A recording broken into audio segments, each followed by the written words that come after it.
Assalamualaikum warahmatullahi wabarakatuh. Nama saya Ahmad Hafizuddin bin Azli. Saya daripada DKM 5C, nombor matrik 24 DKM 18F1099. Saya akan menceritakan mini projek saya, subjek Mechanical Component and Maintenance. So, saya akan menceritakan salah satu komponen-komponen yang berada dalam kereta sebab saya buat mini projek kereta.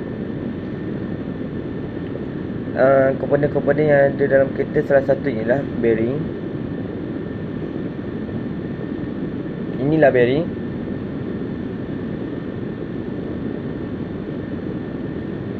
So, saya akan menceritakan tentang bearing. Nombor satu ialah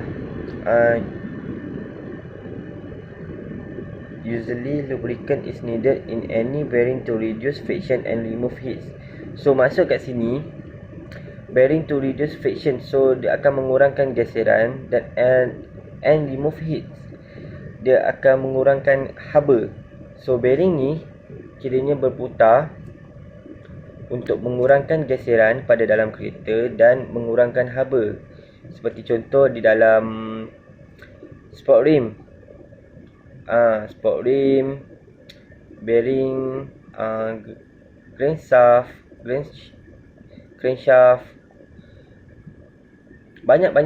memang banyak dalam komponen-komponen bearing yang menggunakan seperti barang-barang yang berputar.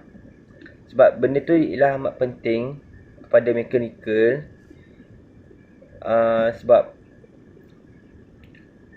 bearing ni memang komponen yang paling penting, cukup penting dalam mechanical dan semua barang-barang yang mengeluarkan roda.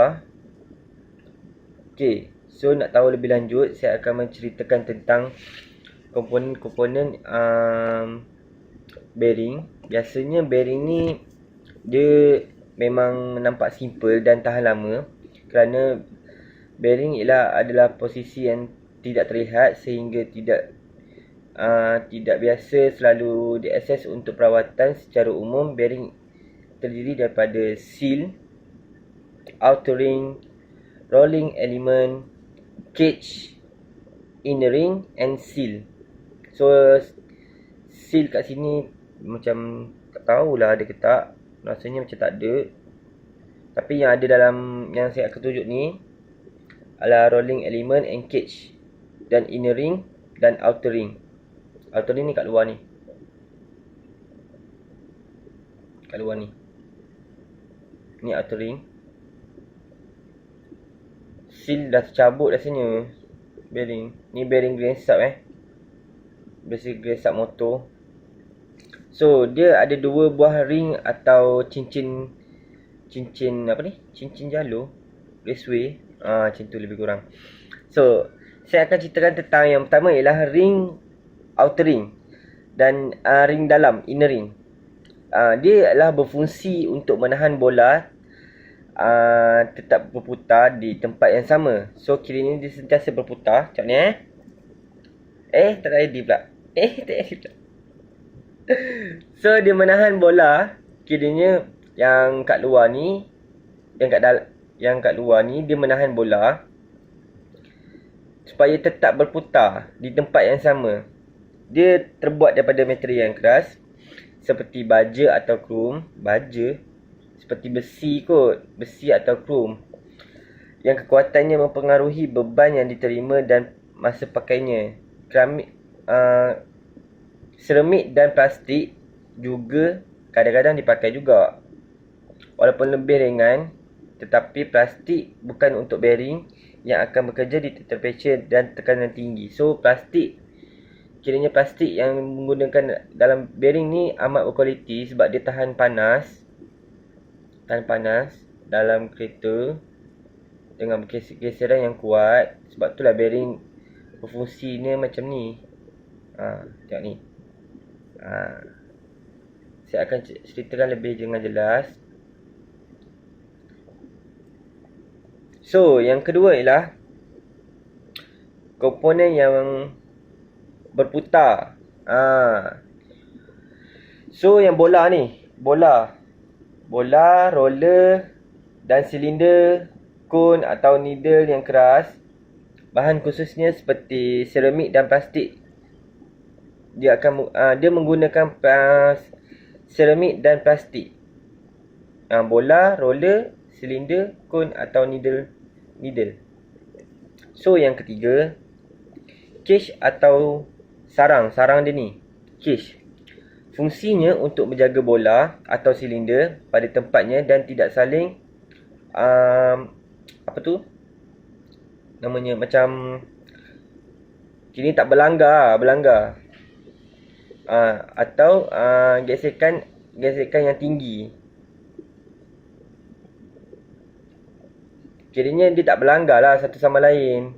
Gitu. So yang keempat, saya akan menceritakan tentang seal dia. Macam penutup asin. Tapi saya punya tak ada penutup. Dia pakai kadang-kadang ada yang tak guna, kadang ada yang guna. So fungsinya untuk menutup supaya tidak kotor atau masuk ke dalam bearing dan menjaga tempat bearing ni supaya menjadi bersih lah. Penutup tu untuk cover je. Untuk cover. So bearing ni banyak bearing-bearing dalam komponen dalam kereta. Tapi saya ceritakan sedikit sahaja komponen dalam kereta. Itu sahaja daripada saya. Terima kasih. Assalamualaikum. Nama saya Muhammad Amin Rafiq Muhammad. Nombor matrix 24 DKN 18 F1090. Saya akan sambungkan dengan menceritakan tentang gear. Gear ni seperti yang korang tahu adalah suatu komponen yang berputar di mana ianya mempunyai gigi dan bilangan gigi untuk menggerakkan roda dan rod yang mana gigi berpadanan sama dengan memindahkan tok putaran dengan lancar. Seperti juga yang korang tahu, gear ni terdapat banyak jenis lah, seperti helical gear, spur gear dan sebagainya lah.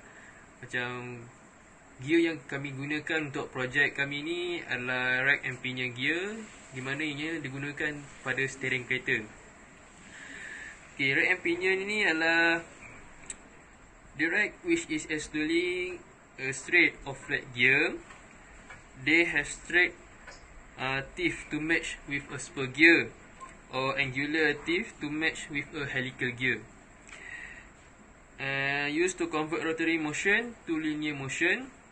The rack and pinion gear type is employed in a railway. Maksudnya kita boleh memudahkanlah pergerakan. Contohnya kalau nak balancing kereta tu, kita boleh ke kiri, ke kanan, macam gitu. Sekian dari saya. Terima kasih. Assalamualaikum. Nama saya Muhammad Iqbal bin Zamri, dari kelas DKM 5C 24 DKM 18F1100. Hari ini saya nak terangkan definition of brake system. A brake is one of the most important controls of the vehicle. This is a combination of some interactive parts.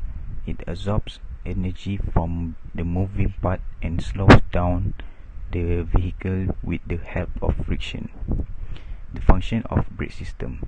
The function of the brake system is to stop the vehicle within the smallest possible distance, and hence this is done by converting the kinetic energy of the vehicle into the heat energy which is dissipated into the atmosphere. The type of brake system in car. The brake system in an automobile can be classified into these two categories. The first is mechanical brake. As the brake pedal is pressed, cam rotates, which push the brake shoes outwards, and hence brake lining provided on the outer surface of the shoes rub against rotating the drum and hence slow down or stop the vehicles because the drum is connected to the wheels. As the pedal is released due to Due to retracting spring force, shoes return to its original position. Number 2, the type of brake system in car. Number 2 is hydraulic brake. Hydraulic brake works on the principle which is based on Pascal's principle, which states that confined liquid transmits pressure without loss in all directions. The disc brake. The disc brake is used in motor vehicles and cars. When the pedal is pressed, piston push the pad by the pressure of the hydraulic fluid. This friction pad rubs against the rotating disc connected to the wheels of the vehicle, and thus braking takes place. And as the pedal is released, friction pad returns to its original position between the pressure of hydraulic fluid reduced.